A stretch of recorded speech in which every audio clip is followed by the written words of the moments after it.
Very good morning, class 11th.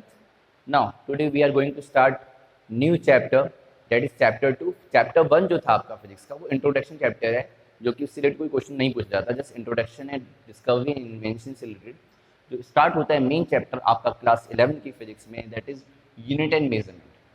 But मैंने आपका motion से इसलिए स्टार्ट किया था बिकॉज क्लास 9 में आपने मोशन चैप्टर स्टडी किया था, सो डैट आपको फिजिक्स थोड़ी ईजी लगे. ठीक है, तो नाउ जो हमारा जो सेकंड चैप्टर है फिजिक्स का, that is unit and measurement, जहाँ से क्वेश्चन स्टार्ट होते हैं आपके कॉम्पिटिशन्स में भी यहाँ से स्टार्ट होते हैं, पूछे जाते हैं. एक या दो क्वेश्चन हर चैप्टर से ही पूछा जाता है, तो यहाँ से भी आपको एक या दो क्वेश्चन जरूर मिलेंगे हर एक कॉम्पिटिशन में, चाहे वो नीट हो यानी फॉर द मेडिकल स्टूडेंट, और चाहे वो जी मेन या JEE advance for the engineering student. Unit and measurement जो है, इसमें हम फिजिकल क्वांटिटीज़ के बारे में स्टडी करेंगे, उसकी यूनिट के बारे में स्टडी करेंगे, एंड उनको मेज़र कैसे किया जाता है उसके बारे में स्टडी करेंगे. तो यूनिट हमें पता है, आपने क्लास 9-10 में डिफरेंट फिजिकल क्वांटिटीज स्टडी की थी, उनको मेज़र भी किया था, उनकी यूनिट भी आपको पता है, वेक्टर और स्केलर क्वांटिटीज़ कौन सी हैं ये भी आपको पता है. तो फिजिकल क्वांटिटीज़ वो हैं जिनको हम डायरेक्टली या इनडायरेक्टली हम मेज़र करते हैं, जैसे mass, volume, length, area, force, momentum, acceleration, velocity, displacement. तो ये वेरियस फिजिकल क्वांटिटीज़ हैं जो कि हमारे डेली फिजिकल एक्टिविटीज़ या रूटीन से रिलेटेड हैं. हमारा मास, हमारा वॉल्यूम, या इस रूम का वॉल्यूम, या किसी कंटेनर में कोई लिक्विड है उसका वॉल्यूम, या किसी पे हम फोर्स लगा रहे हैं वो फोर्स कैसे फाइंड करेंगे. तो ये डिफरेंट फिजिकल क्वांटिटीज़ हैं. तो आ जाते हैं जो फिजिकल क्वांटिटीज़ हैं हमारी.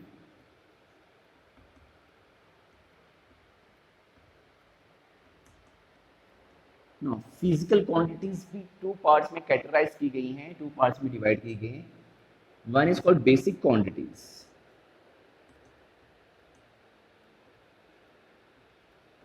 And second one is derived quantities.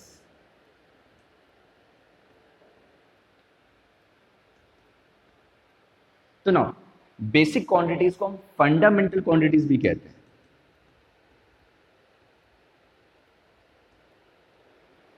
Fundamental या बेसिक क्वांटिटीज वो क्वांटिटीज हैं जो कहीं और से डिराइव नहीं, कहीं और से फाइंड नहीं है. उन क्वांटिटीज की हेल्प से बाकी क्वांटिटीज हम मेजर कर सकते हैं. आखिर वो क्वांटिटीज कौन सी है जिन क्वांटिटीज की हेल्प से बाकी क्वांटिटीज डिराइव कर सकते हैं, यही बेस है. इन बेसिक क्वांटिटीज की हेल्प से बाकी क्वांटिटीज हम फाइंड कर सकते हैं. वो कौन सी हैं बेसिक क्वांटिटीज? एग्जाम्पल के लिए मास.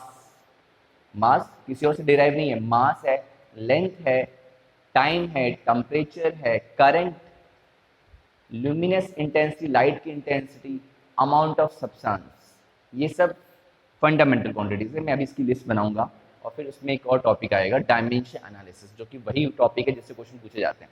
फिर डिराइव क्वांटिटीज जैसे मोमेंटम, मास और वेलोसिटी से आएगा. फोर्स, एरिया लेंथ के स्क्वायर करने से आया, वॉल्यूम लेंथ के क्यूब करने से आया. तो बाकी सारी क्वांटिटीज डिराइव क्वांटिटीज हैं, और जो फंडामेंटल क्वांटिटीज है वो 7, जैसे 7 अजूबे इस दुनिया में है ना. तो 7 फंडामेंटल क्वांटिटीज हैं, उन 7 फंडामेंटल क्वांटिटीज से बाकी क्वांटिटीज डिराइव होती हैं. तो चलो एक एक टॉपिक लेके चलते हैं, बेसिक क्वांटिटीज से स्टार्ट करते हैं फिर डिराइव की तरफ चलते हैं.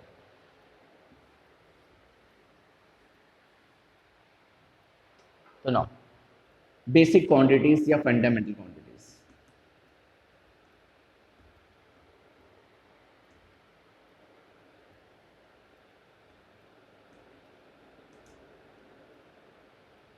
तो बेसिक या फंडामेंटल क्वांटिटीज में फर्स्ट है मास.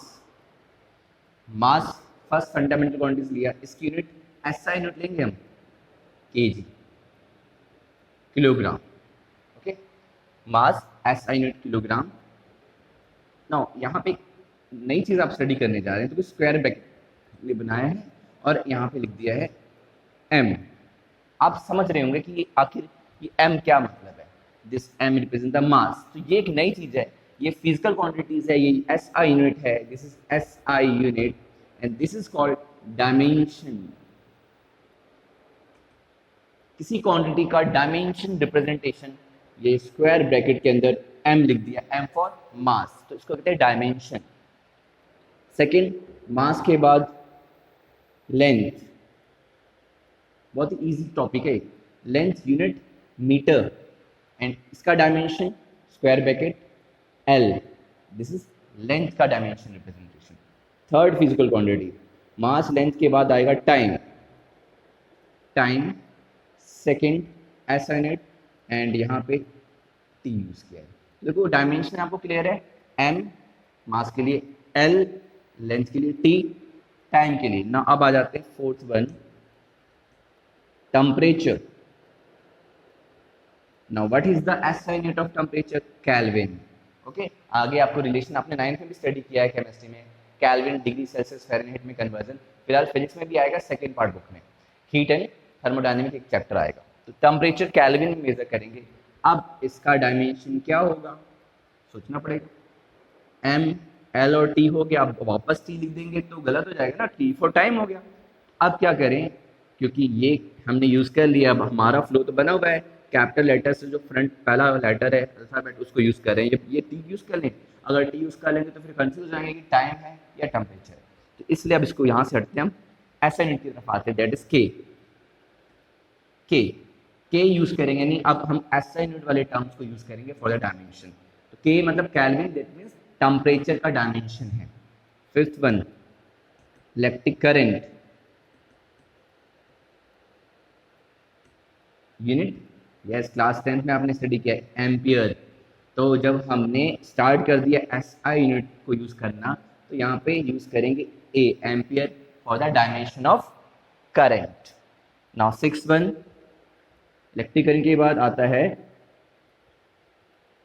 Luminous intensity. ये बहुत कम, ये आपके कोर्स में नहीं है, तो ये टॉपिक बहुत ही कम, लेकिन नॉलेज होनी चाहिए 7 फंडामेंटल क्वांटिटीज की। तो ल्यूमिनस इंटेंसिटी कैंडला, CD से नोट करते हैं, candela is a unit, CD। अभी आप देखेंगे क्लास, ये पूरा टॉपिक 12th तक जाएगा, तो 11th से 12th में आपको बहुत ही कम मिलेगा ये टॉपिक।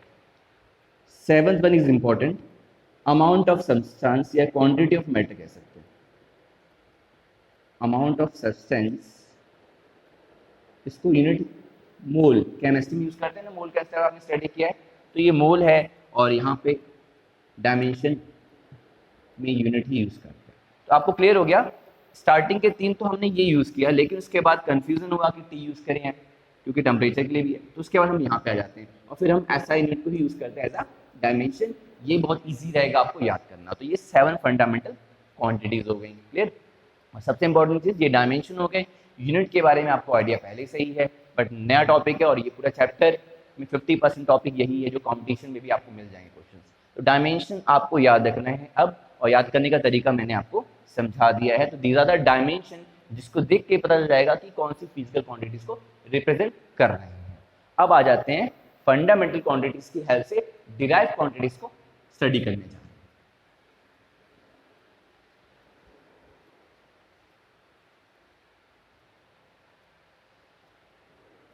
Now, derived quantities.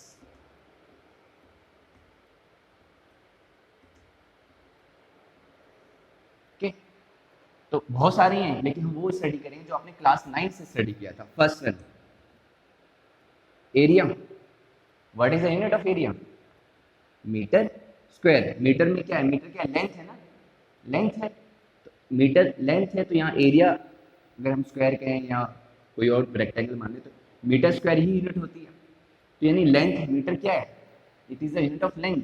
तो डायमेंशन क्या होगा, एल लेंथ का स्क्वायर। तो मीटर क्या है, लेंथ है, और ये स्क्वायर। तो इस तरह डायमेंशन आ गया एरिया का, यानी एरिया कहाँ से डिराइव हुआ, मीटर यानी लेंथ वाली, यानी लेंथ उसका क्या है, फंडामेंटल क्वांटिटी है, और ये एरिया उससे डिराइव है।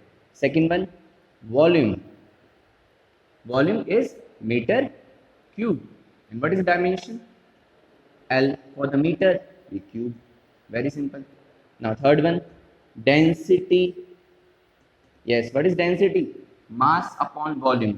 What is unit? Mass kg upon volume, यानी मीटर की power -3, that is the unit of density. अब यहाँ से डायमेंशन आइडिया लग जाएगा, kg किसकी यूनिट है, मास, तो dimension m, metre, length l, power -3, that means density का डायमेंशन ये हो गया। ये इसको ऐसे लिख सकते हैं, और m l की पावर -3 t 0, t की पावर 0, दैट मीन्स टाइम नहीं है इसके अंदर, t की पावर 0 मीन्स टाइम वाला टर्म नहीं होता डेंसिटी में। ओके, तो इसको डायमेंशन फॉर्मूला कह देते हैं, जिसमें हम तीनों चीज़ दिखा देते हैं और ये जो नहीं है उसको जीरो लिख देते हैं, तो पावर जीरो हो जाती है। तो ये फंडामेंटल क्वांटिटीज की पावर को रेज किया गया है सो डेट कि वो पर्टिकुलर क्वांटिटीज हमें मिल जाए। तो मास की पावर 1, लेंथ की पावर -3 और टाइम की पावर 0। और इस डायमेंशन फॉर्मूले से हमें डेंसिटी का डायमेंशन फॉर्मूला ये मिल चुका है कि this is the dimension formula of density. Fourth one, next, आप डिस्टेंस की बात करें या डिस्प्लेसमेंट की बात करें, डिस्टेंस और डिस्प्लेसमेंट की बात करें, व्हाट इज यूनिट? मीटर, तो इसका भी डायमेंशन क्या होगा? एल। सिमिलरली स्पीड या वेलोसिटी, डिवाइड नहीं या और है, स्पीड और वेलोसिटी मीटर पर सेकेंड होती है, तो मीटर यानी एल लेंथ, सेकेंड यानी टाइम की पावर -1, ओके, मीटर पर सेकेंड एल टी की पावर -1। सिमिलरली एक्सेलरेशन,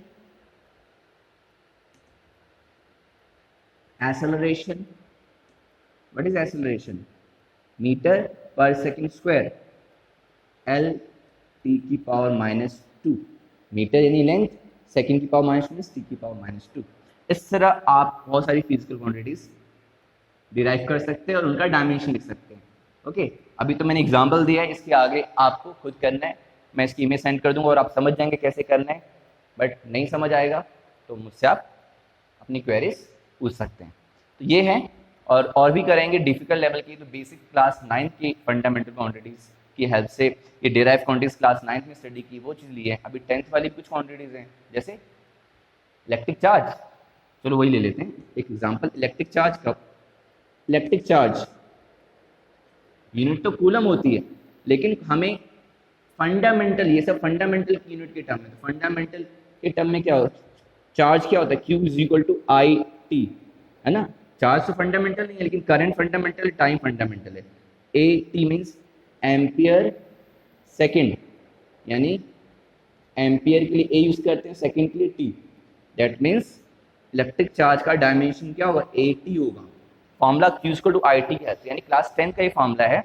और इस तरह फंडामेंटल क्वांटिटीज के टर्म में फॉर्मूला लिखा और फिर डायमेंशन आ गया, A फॉर एम्पियर यानी करंट और T फॉर टाइम। तो AT is the dimension of electric charge. इसी तरीके से अब आप इलेक्ट्रिक पोटेंशियल जो क्लास 10th में स्टडी किया है, वर्क डन भी स्टडी किया है क्लास 9 और 10th में, फोर्स स्टडी किया है, इनके डायमेंशन फाइंड कर सकते हैं। ट्राई करिए, नहीं आएगा तो मैं आपको एक्सप्लेन कर दूँ।